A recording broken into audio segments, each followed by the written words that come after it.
This is the last panel of the day, and I want to thank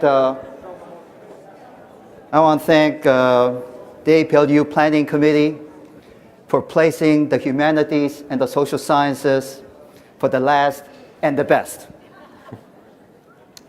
And I also recognize that this panel is what stands between you and the reception in 35 minutes. So the panelists and I, we will kiss the audience, K-I-S-S. Keep it short, sweet.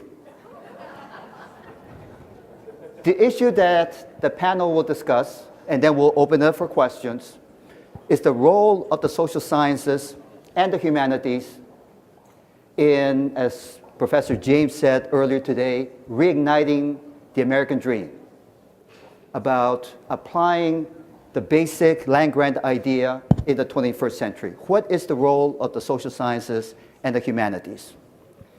And to address this issue, we have two very distinguished panelists. The first will be Dan Fogel.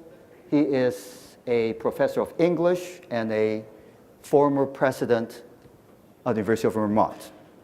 And our second panelist is a professor of social anthropology at the University of California, Los Angeles, Dr. Claudia Mitchell-Herman, and she was also previously the Vice Chancellor for Graduate Education and Dean of the Graduate School. I myself, I'm a little bit of a humanist, a little bit of a social scientist, which makes me a lawyer. And I should just, for the record, clarify what type of lawyer I am, because I'm the moderator of this panel. I am a public interest lawyer. It is in the public interest that I no longer practice law. So, Dan?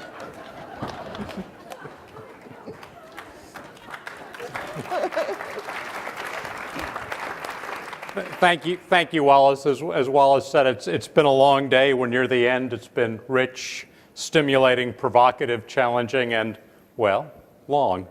So I will certainly not take all of my allotted 10 minutes. You all have the book that I edited with Elizabeth Malson Huddle, and you can find out more of what I think on our topic in the chapter I wrote for that book on the role of the arts and humanities in public research universities. But in brief, the arts, the humanities, and also the classical social sciences like anthropology and political theory are all suffering from the utilitarian pressures of the times, intensified by the recession. Outside the universities and increasingly inside them as well, support for instructional and research programs is tied to economic development and vocational training. The humanities are far more likely than the sciences and engineering, moreover, to become the domain of low-paid, contingent faculty working without benefits or the expectation of doing scholarship. Recurrent employment crises in fields like history, English, and the foreign languages only exacerbate these trends, making new PhDs easy victims of changes in faculty employment practices that have only economic efficiency to speak for them, far outweighed, in my view, by obvious dire consequences for faculty autonomy, participation in shared governance, and scholarship in the affected fields, with ominous implications for the practice of all of our disciplines, including agriculture, science, and engineering. It is ironic that the arts and humanities are under the gun at a time when leading scientists understand that there are limits to where science, engineering, and other quantitatively based fields can take us. Those fields falter and draw up short at the borders of territories for which the arts and humanities provide far preferable modes of expression and understanding. And these are not trivial domains. As Freeman Dyson wrote, in a review last December of Daniel Kahneman's fascinating book, Thinking Fast and Slow, quote, "The violent and passionate manifestations of human nature concerned with matters of life and death and love and hate and pain and sex cannot be experimentally controlled and are beyond Kahneman's reach," leading Dyson to observe that, quote, "Literature digs deeper than science into human nature and human destiny." Nobel laureates Roald Hoffmann in chemistry and Eric Kandel in medicine, among many others, have spoken out forcefully in the same vein. Or, as the literary scholar and theorist M.H. Abrams has put the matter, quote, "While literary criticism involves the use of logic and scientific method, it must go far beyond their capacities if it is to do its proper job. For the models of logic and of scientific method achieve their extraordinary efficiency and their diverse modes of certainty by the device of systematically excluding just those features of experience that, humanly speaking, matter most." And I would caution our colleagues in science and engineering that, and I guess I'm going against the grain of much of what we've heard today, but I'll say it, I would caution us that subordination of the purposes of higher education to those of governments seeking economic growth through innovation and workforce development is in the long run a threat to the STEM disciplines themselves, however much those disciplines are valued as economic drivers. For while STEM takes center stage in an age of anxious utilitarianism, basic scientific research for which applications are not readily apparent has the potential to be marginalized no less than disinterested scholarship in the humanities. As Wayne State's President Alan D. Gilmore, formerly vice chair of the Ford Motor Company, said in a briefing for a group of U.S. senators in which President Lowe and I also participated last year, said, "Basic research in our universities is more important now than ever before with respect to future and as yet unknown applications, precisely because American industry has largely abandoned its basic research laboratories and now relies on us to produce the fundamental changes in understanding that lead over time to the betterment of human life." The land-grant movement was born in a commitment to just that, the betterment of human life and the spread of democratic opportunity.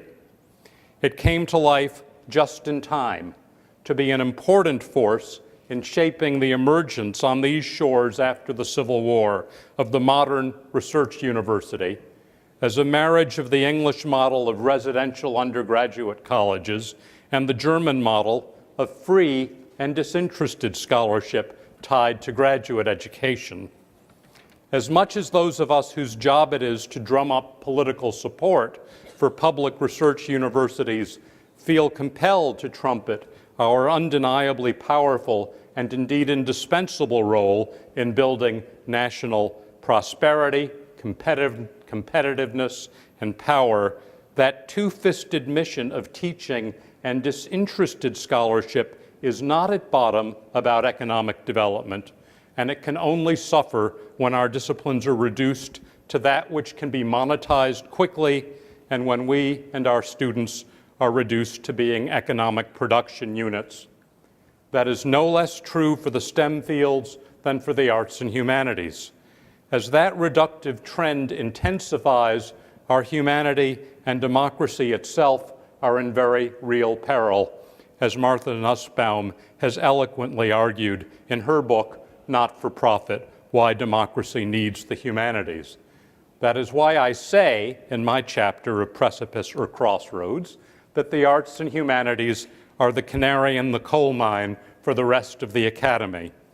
Justin Morrill recognized that a central mission of the institutions he sought to catalyze through the Morrill Act was the liberal education of the industrial classes in, he said, quoting John Milton, the great English poet, back to the Renaissance we go. As Morrill said, in all the offices of peace and war. All the offices of peace and war means the arts and humanities no less, and surely no more, than agriculture, the mechanic arts, and the physical and life sciences. The arts, which express our humanity more fully than other modes of expression. The humanities, which encompass our most effective disciplines for understanding human life and values, including the values that will guide us, or so I believe we must continue to hope, in making choices about how to invest in and apply science and technology. And of course, the social sciences, with their exceptional power to explain our past, to illuminate our present, and to shape our future, for which I defer to Claudia Mitchell-Kernan. Thank you.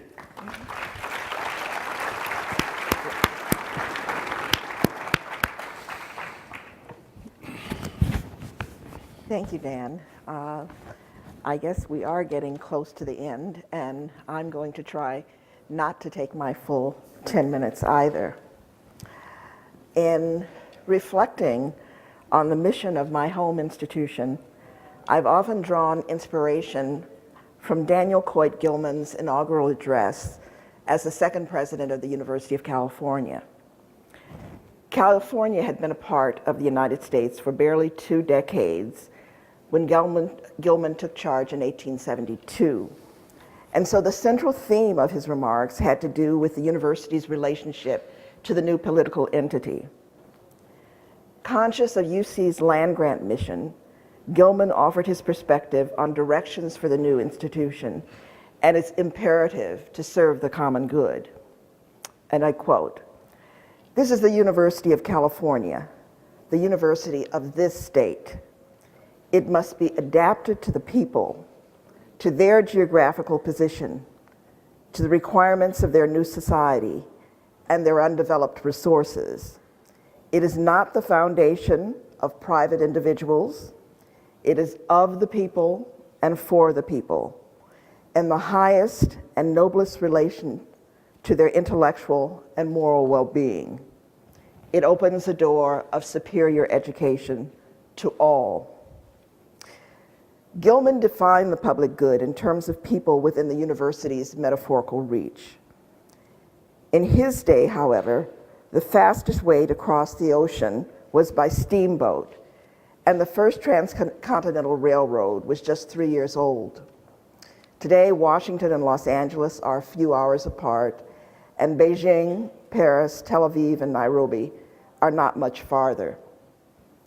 In this vastly revised context, the common good has a global as well as a local dimension. And when we try to decide what serves the common good, we must consider the well-being, not just of Californians or even Americans, but of people whose cultures and values may be quite different from our own.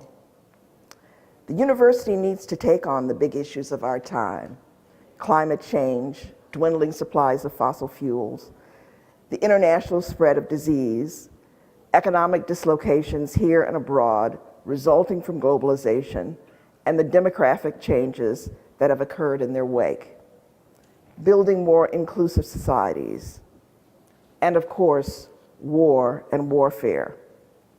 Practically every continent provides an example of extended violence in an effort to resolve conflict.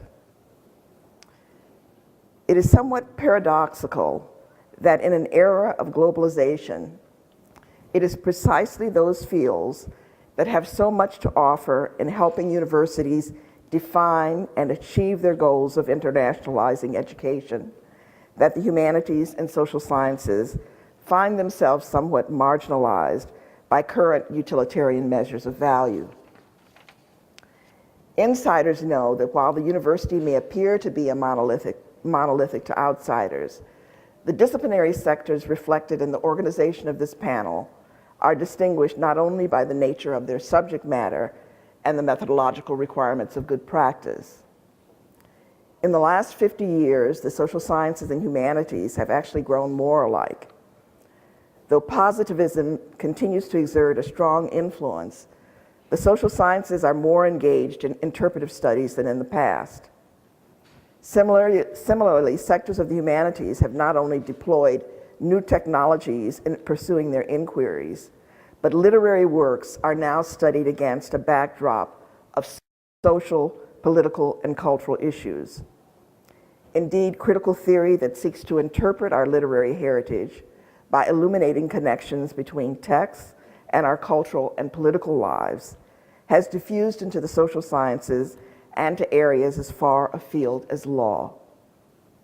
Both the social sciences and humanities have begun to borrow from the collaborative work habits of the sciences, resulting in increased interdisciplinarity as well as capacity building to take on problems of greater scale and complexity. These fields share something else that differentiates them from the STEM sectors of our campuses. Largely a post-World War II phenomenon, there are enormous differences in the availability of financial resources between these two broad sectors. Preceded by the perceived demands of the Cold War and international competition, the federal government has poured billions of dollars into the natural sciences over the past 60 years, but relatively little has reached the social sciences and humanities. Who would argue that this variance in financial support has also made for differences in outcomes? The source of financing has a way of imposing its will, whether through the restriction on private gifts or the designated support of US mission and basic science agencies. My colleague has reviewed some of the changes in university culture and practices that have occurred in the face of the present financial squeeze, and there's no need to repeat them. But given the flow of funds to the sciences in contrast to the humanities and social sciences, it should not be surprising to learn that the different campus sectors are weathering today's financial storm quite differently. Indeed, differences resulting from the absence of significant research subsidies have for some time been felt in undergraduate and graduate education, in faculty hiring, and in the failure to integrate the social and cultural dimensions of problems that plague our society and our world. As already noted, the productivity of American universities in science and engineering, combined with higher education's own marketing strategies, has also altered stakeholders' perceptions of the role of the university.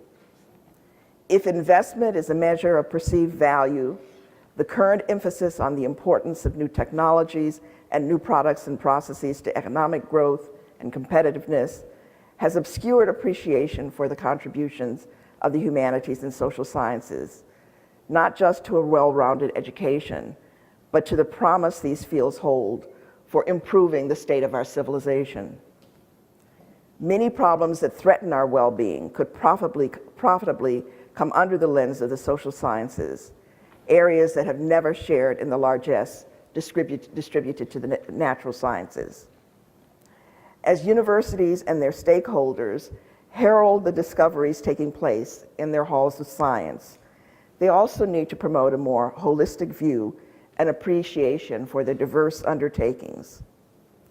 The scholarly work of the social sciences and humanities has expanded and enriched our views of cultural history, values, and aesthetics.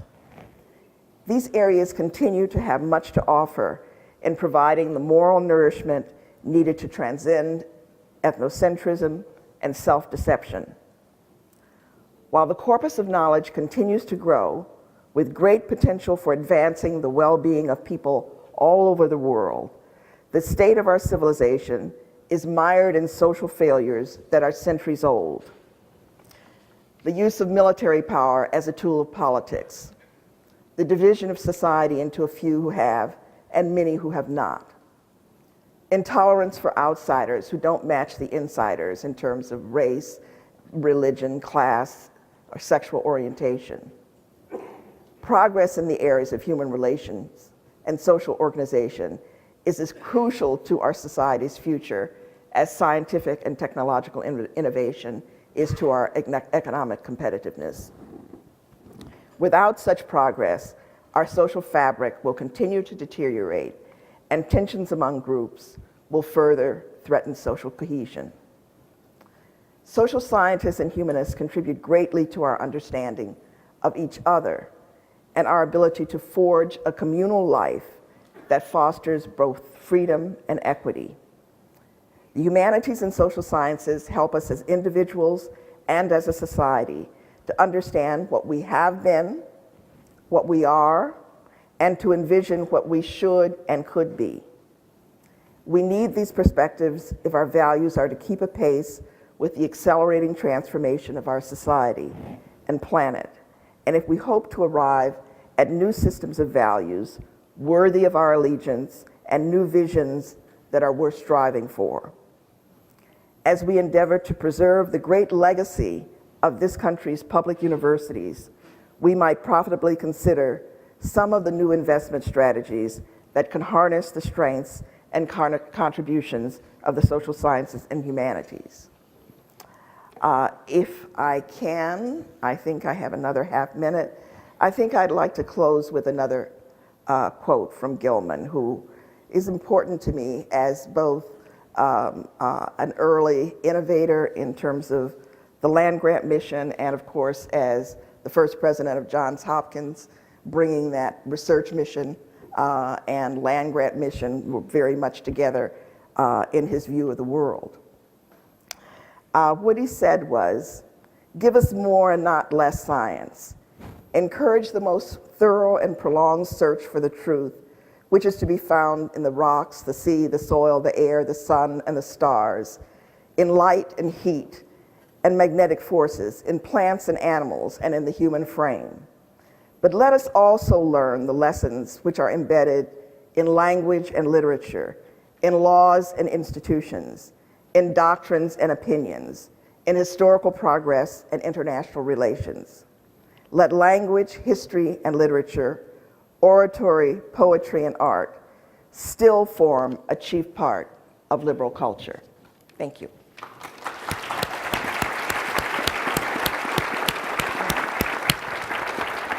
Oops, sorry. Very nicely done. Thank you, Claudia and Dan, and the floor is open for any questions or comments. I know it's always hard to be the first person, so just pretend you're the second person. Please. Oh. It is on now. Virginia Henshaw, University of Hawaii at Manoa. Now, I trained as a scientist, but I want to emphasize the great importance of this panel. I feel that the biological and physical sciences make life possible because the advances. The arts and humanities and social sciences make that life worth living. And I also want to mention a specific program that I really enjoy at Manoa. It's called Philosophy for Children. It has a lot of the impacts that Dan mentioned. And it's to teach ethics and respect to K through 12 individuals. And it's sponsored by Yuhiro Foundation from Japan.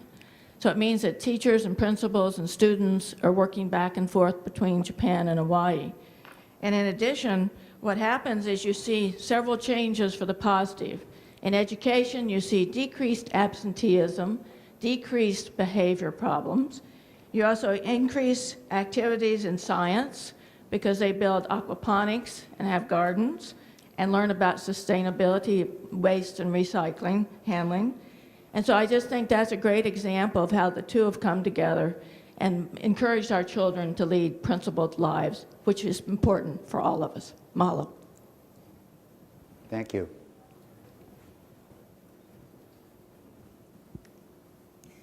I'm Marcy Williams from the University of Massachusetts and formerly from Michigan State University, the premier land-grant university. I want to thank all of you for rising to the occasion. You took seriously that as the last panel of the day, you had a unique responsibility, and that responsibility was to make the case for what actually Secretary Vilsack said in passing, in a passing comment, when the suggestion was made about putting the A in STEM for agriculture, and he said that he had actually suggested putting the A in STEM for the arts, or the arts and the humanities, for reasons of creativity, you rose to that occasion to make the case soundly. I continue to believe that the hallmark of the land-grant covenant remains, after all of these 150 years, the successful integration of the practical and the applied with the liberal arts and sciences, as has been stated initially and repeatedly. That is its hallmark, and that remains its hallmark. And I want to thank you as a panel for making that case. Very often, the chemist in me, I'm a comparative lit, but chemistry also, very often I will go back and read the writings of a mathematician.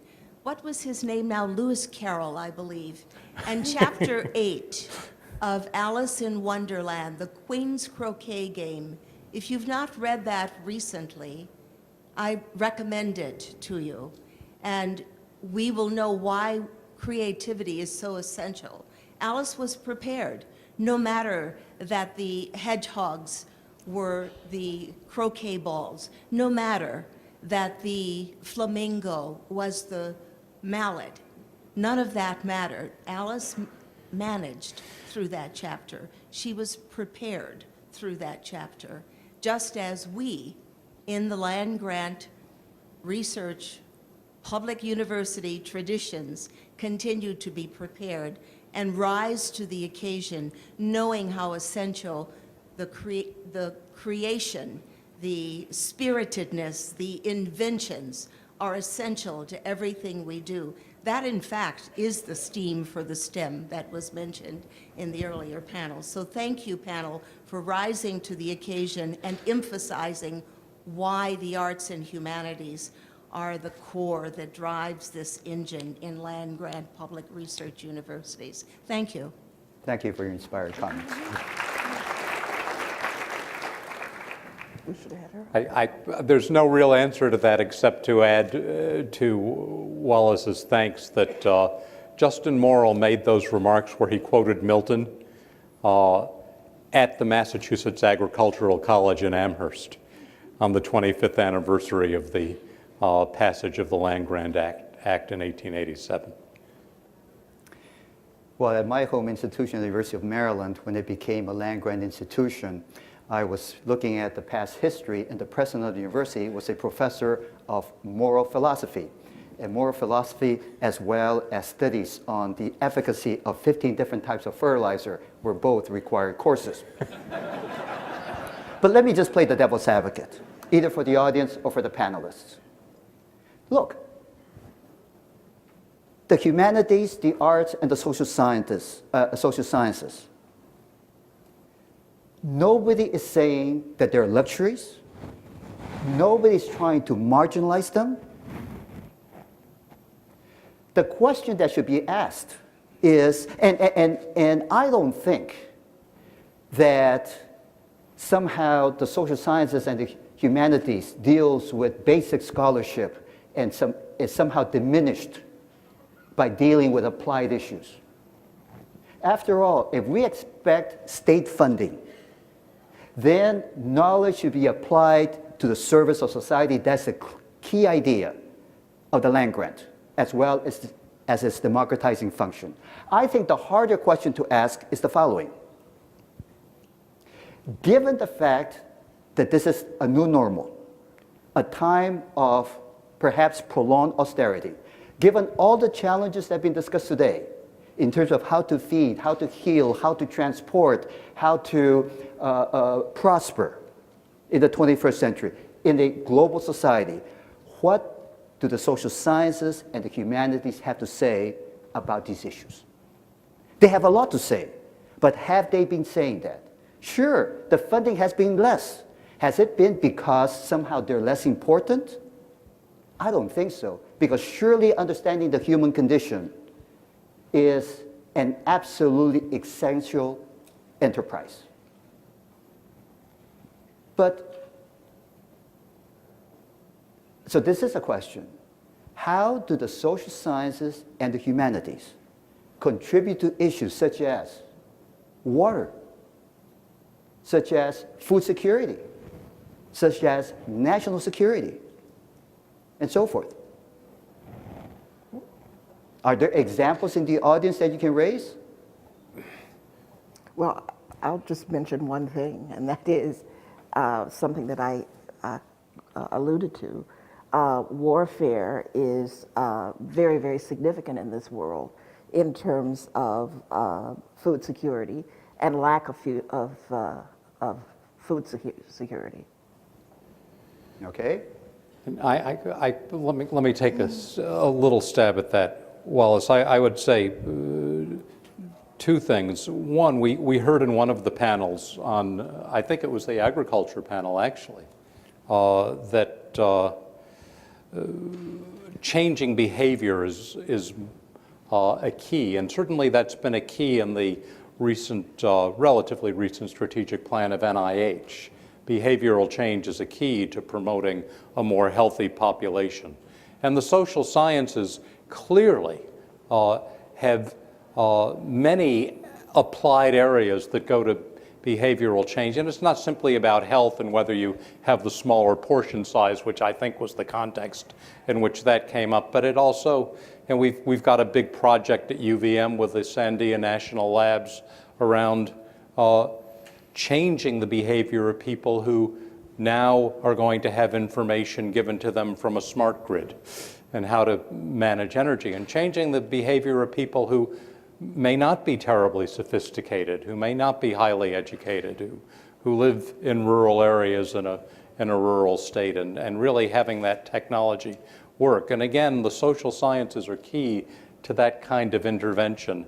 I think on the side of the arts and humanities, a lot of it has to do with our desire to feed and heal, has to do with our empathy for our fellow human beings, and the capacity for empathy which is bred by the arts and humanities, and being able to imagine ourselves in someone else's shoes is, I think, a bedrock of a civil and democratic society, as well as of our endeavors to feed and clothe. It used to be just food and fiber, right, on the ag side, to feed and clothe and heal the world. Yes. Peter? It seems to me that the case is pretty clear for those social sciences that they're applicable to problems like how to deal with obesity, how to deal better explain or work through climate change. A number of problems that the society is dealing with in the social science. It can't be just all science. We haven't done a good job of explaining climate change, for example. So it seems to me fairly clear how the social sciences fit there.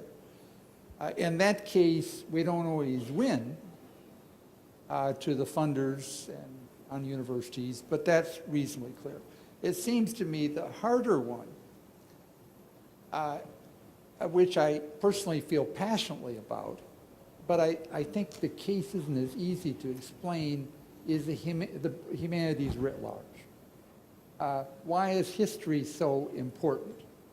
Why is literature so important?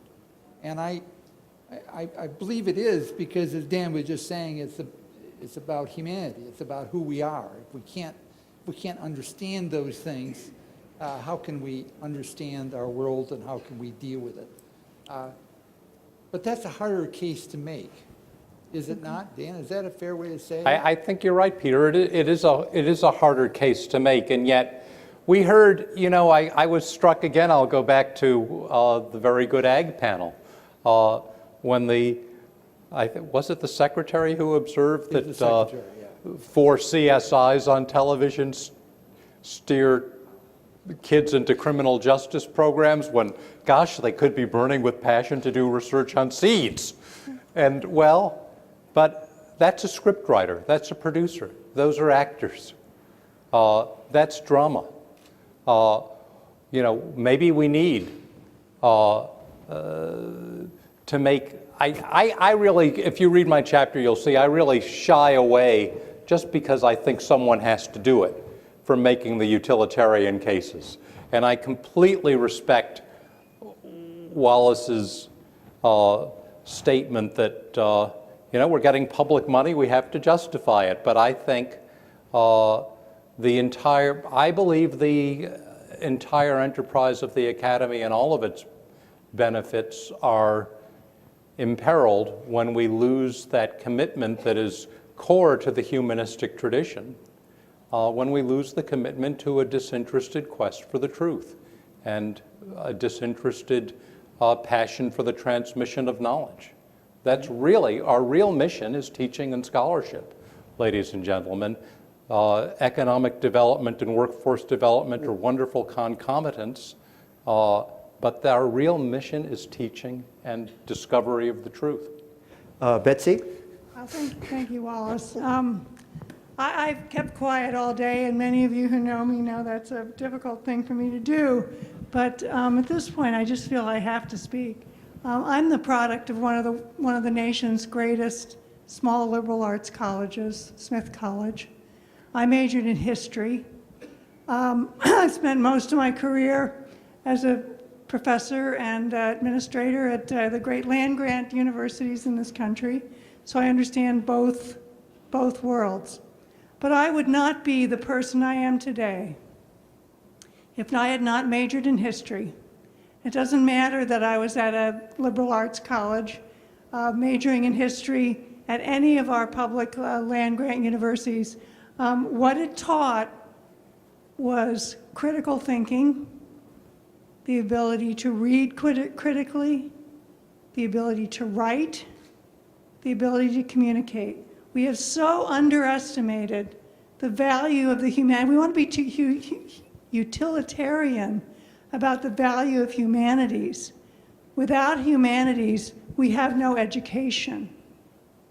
And whether it's STEM education, whether it's agricultural education, whether it's education in, I don't know why this thing is not staying up, but whether it's education in engineering, there's a reason why ABET requires that engineers take a certain number of credits in the humanities and the social sciences, because they understand that engineers will not be educated unless they have an education in the humanities and the social sciences. So this is absolutely crucial. Justin Morrill understood it. Abraham Lincoln understood it. We should all understand it. Betsy, and Dan, forgive me, I'm just going to be argumentative because Sure, that's how I've been trained yes, as right, a lawyer. Right. Look, you two are setting up a straw issue. Nobody denies the importance of the humanities That's not in this true. world. That's not true. But no reasonable person denies the importance of the humanities. But when people talk about the marginalization of the humanities, about the lack of funding, I would make a distinction between public humanities and academic humanities. By public humanities, I mean the creation of public culture. I mean the development of those humanistic competencies of critical thinking, of imagination, and so forth. The creation of an enlightened citizenry, which is necessary to secure the blessings of liberty. We all agree on that.